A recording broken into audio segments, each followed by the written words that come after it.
मुझे नहीं पता कि आप में से कितने लोगों को विमी याद है। वह बी.आर. चोपड़ा की ब्लॉकबस्टर फिल्म हमराज की हीरोइन थी। हालांकि अभिनेत्री पंजाब से ताल्लुक रखती हैं, उन्हें पहली बार संगीत निर्देशक रवि ने कोलकाता में एक पार्टी में देखा था और पहली ही नज़र में मुंबई आने के लिए पेशकश की थी। 1943 में जन्मे विमी ने सिंगर बनने की ट्रेनिंग ली थी। उन्हें नाटकों में अभिनय करने का भी शौक था और वह आकाशवाणी बॉम्बे के बच्चों के कार्यक्रम में नियमित रूप से भाग लेती थी।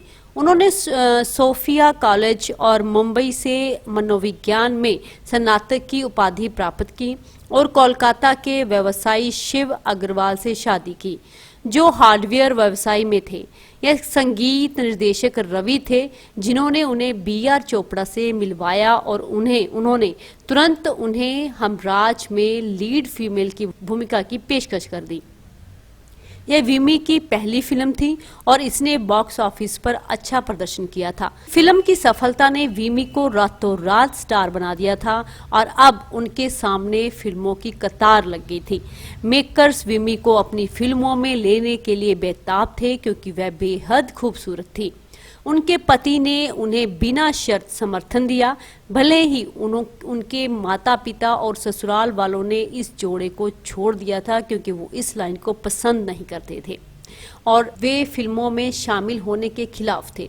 अपने 1968 के स्टार एंड स्टाइल साक्षात्कार में उन्होंने उल्लेख किया कि कैसे उनके पति उनके साथ मुख्य भूमिका में एक फिल्म का निर्माण करने जा रहे थे और उन्होंने 3 फिल्में रंगीला, संदेश और अपॉइंटमेंट साइन की थी। उनकी आखिरी फिल्म 1974 में शशि कपूर के साथ वचन थी, लेकिन 1971 के बाद से वे सभी फिल्मी पत्रिकाओं से पूरी तरह गायब हो गई थी। एक वक्त था जब फिल्म हमराज एक्ट्रेस का अपने पति से झगड़ा हो गया था। किस्मत ने ऐसी करवट ली कि विमी को घरेलू हिंसा से लेकर बिजनेस में गिरावट तक की दिक्कतों का सामना करना पड़ा। उसका असर उसके करियर पर भी पड़ा क्योंकि विमी का पति उनके काम में दखल देने लगा था। एक वेबसाइट के मुताबिक विमी के पति उन्हें काफ़ी परेशान करने लगे थे। विमी को कौन सी फिल्म करनी चाहिए, कौन सी नहीं करनी चाहिए थी, इसमें दखलंदाजी उनकी काफ़ी ज़्यादा हो गई थी। ये वही तय करते थे। पति के कारण उनका स्टारडम कम होने लगा था। इससे तंग आकर विमी अपने पति से अलग हो गई, लेकिन उनकी छवि को उनके पति ने खराब कर दिया, जिससे उसके करियर पर काफ़ी असर पड़ा। एक समय ऐसे आया जब वह अपनी सुंदरता के बावजूद फीकी पड़ने लगी। परेशानियों से निपटने के लिए विमी ने परफॉर्म करना शुरू कर दिया था। ऐसा भी कहा जाता है कि विमी अपने पति के अलावा किसी और के साथ रहने लगी थी और उनका बंगला बिक चुका था। विमी के बारे में यह बात परेशान करती है कि कैसे उसका जीवन अभी भी एक पहेली की तरह दिखता है।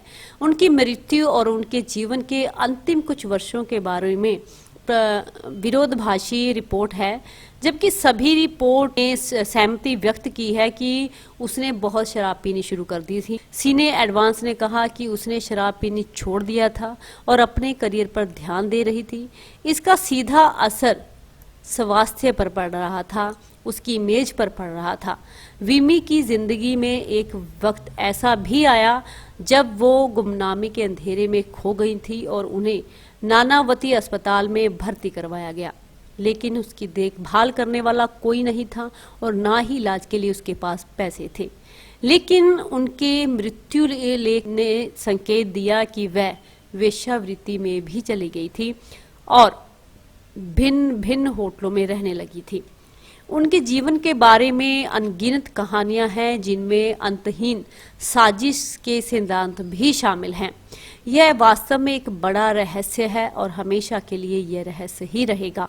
सबसे हैरानी की बात तो यह है कि जो लड़की कभी लोगों की पहली पसंद थी, आखिरी वक्त में उसे कंधा देने वाला भी कोई नहीं था। उस समय 3-4 अज्ञात लोगों ने उसके शव को एक ठेले पर लादकर उसका अंतिम संस्कार कर दिया और इस तरह महज 10 साल के करियर में एक चमकते सितारे का भीषण अंत हो गया।